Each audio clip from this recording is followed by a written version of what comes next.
tuturuan ko kayo kung paano mag-configure ng DHCP or Dynamic Host Control Protocol at Static Route. Si DHCP ang bahala magbigay ng IP address sa devices automatically para hindi mo na kailangang mag-assign isa-isa kasi medyo matrabaho siya. Samantalang si Static Route naman ay ginagamit para manually iset ang path na dadaan ng data papunta sa ibang networks. Perfect combo ito para sa mga small networks na gusto ng automation pero may control pa rin sa routing. So tara, simulan na natin. So dito sa ating topology, we have 3 routers and 3 switches, and each of the networks meron silang 3 devices. So let's start by configuring the router 0. So dito meron tayo nakalistong ganun yung mga BNLSM natin dyan sa taas at saka yung network address na ginamit natin. So nag-start tayo sa paggagawa ng mga DHCP server today sa router para hindi na tayo mag-manual setup ng assigning ng PC na ginawa natin sa ating previous video. Kasi ayun nga, medyo matagal yung video dahil sa pag-assign ng IPs sa mga PC. So dito, mas mapapadali na pagkatapos nating makagawa ng IP DHCP pool na magsusupply for that host, kunwari dito sa 500 host, is talagang i-click na lang natin yung DHCP configuration at si DHCP server na bahalang mag-announce or maglagay kung ano ang gagamitin ng end device na ito na IP. So dito, nag-set lang tayo ng default router. Yung default router para siyang same with default gateway para lang may pagtatravel na pag-e-exitan yung mga data or mga signals. So dito, pumunta lang tayo sa interface gigabit Ethernet and nilagay lang natin yung ating default router o yung default gateway natin sa DHCP server. Kasi dito siya dadaan para makapag-provide at makapag-request ng DHCP. So after natin magawa yon is mag-exit tayo and punta na agad tayo sa testing. Makikita nyo dito pagka-IP configuration natin at pagka-click natin ng DHCP, magkakaroon na siya ng IP address, subnet mask, and default gateway. Makikita nyo rin dito, yan sa tatlong PC gagawin natin yan, and easy, di ba? Napakadali lamang, hindi ka na mapapagod kagaya ng ginawa natin sa mga previous video natin na isa-isa natin tinay pang IP and mas prone siya sa error kung gagawin natin yung manual talaga. So dito naman, yan, ko lang ulit. Lalagyan naman natin ng DHCP server si router 1 para naman sa PC3, PC4, and PC5. So for this one, ang gagamitin natin na default gateway is yung kauna-unahan sa VLSN 100 host, which is si 10.192.2.126 as yung last address pala yung ginamit natin as a default gateway. Kung sino yung gagamitin yung default router or default gateway, siya yung i-exclude yung address. Bakit kailangan i-exclude? Kasi para hindi po siya makakasama sa pagbababa or pagbibigay, hindi siya makasama sa mga ibibigay na address sa mga end devices kasi masama yun kasi maaaring mag-overlap siya. Kaya in-exclude natin yung address na yan para hindi siya maibigay. Para ginagawa natin siyang exception na hindi siya maibibigay. So, set lang natin ang network natin sa 192.2.0. Nakatapat na dyan sa 100 host natin. And lagay lang natin yung appropriate na subnet mask. And mag-set lang din tayo ng default router na 10.192.2.126. Ayan. Pagkatapos nyo, lalagyan natin ng IP yung port na interface G00 kung saan nakakonekta ito sa switch natin, sa switch 1. So yan. Make sure lang natin na shutdown natin para mabuhay yung port, and then lagyan lang natin siya ng IP address same doon sa address na inilagay natin para sa ating DHCP server default router. So after malagyan ng subnet mask na tama is lagyan din ng kapag tayo maglagay ng IP address is exit na natin and let's go na for testing.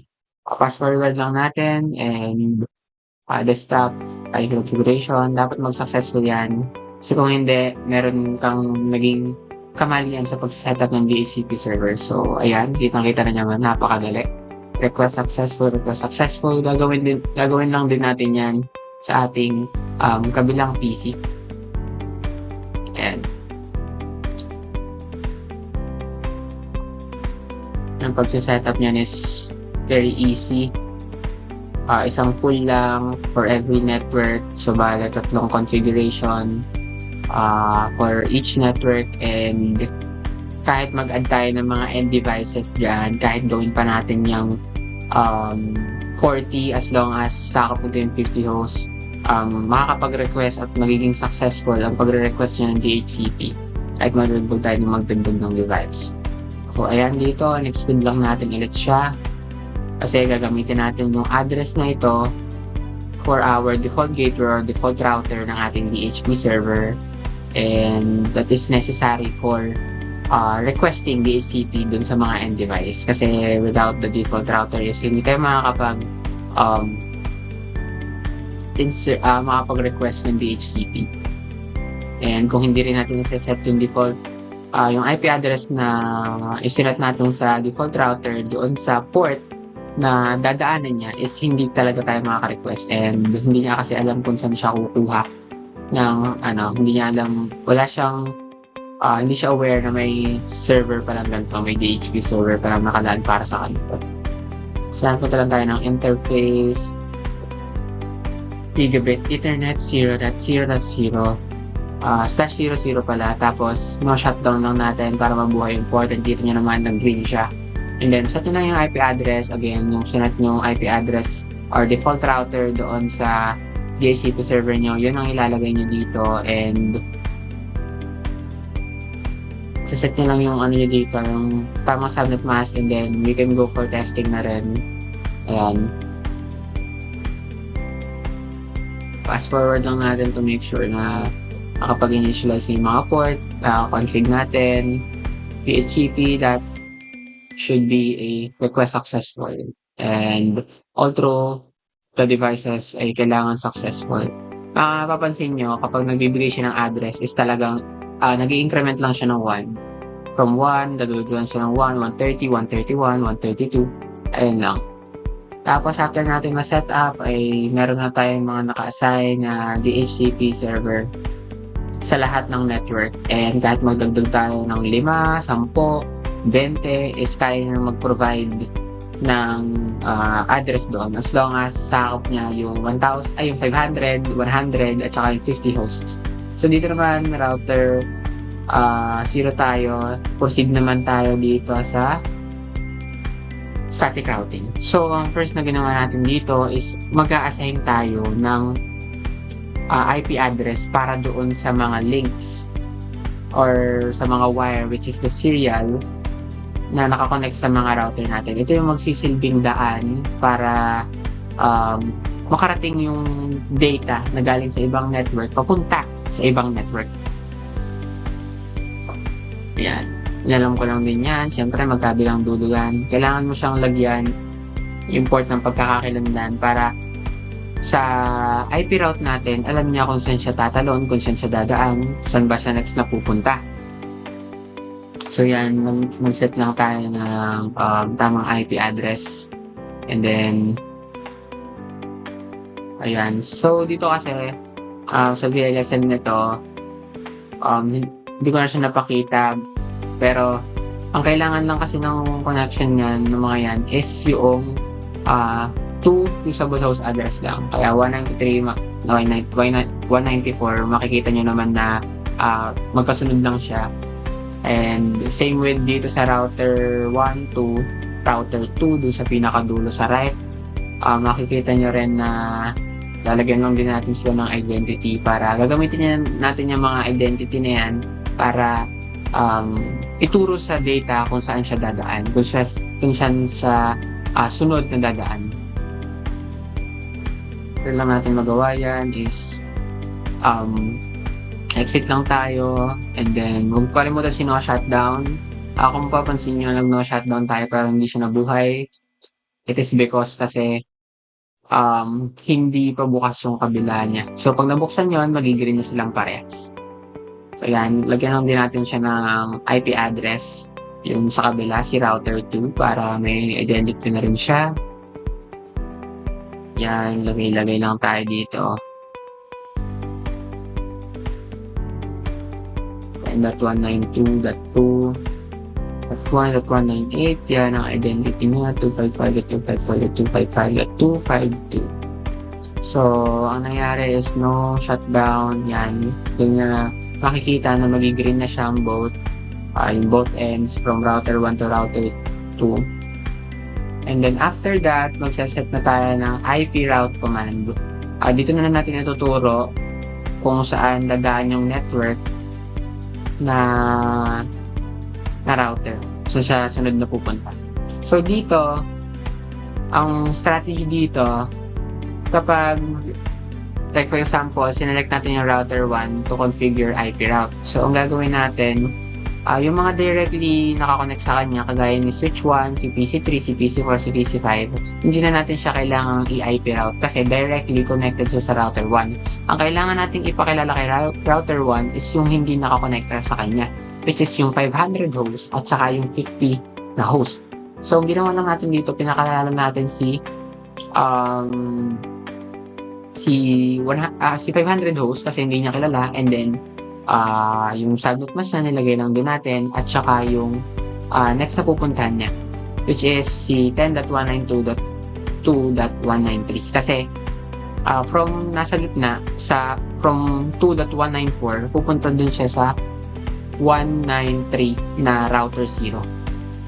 Para makatawid siya doon, kailangan natin iset ang path na yun. So, dito naman sa pangalawa, mag-set din tayo na papunta doon kay 198, 2.198 para naman makakonekta tayo kina PC 7, 6, and 8 through the router 1. So, after natin kay router 1 ay lumipat agad tayo kay router 0. Si router 0, hindi niya kilala yung mga networks na naka router 1 at hindi niya rin kilala yung mga networks na naka router 2.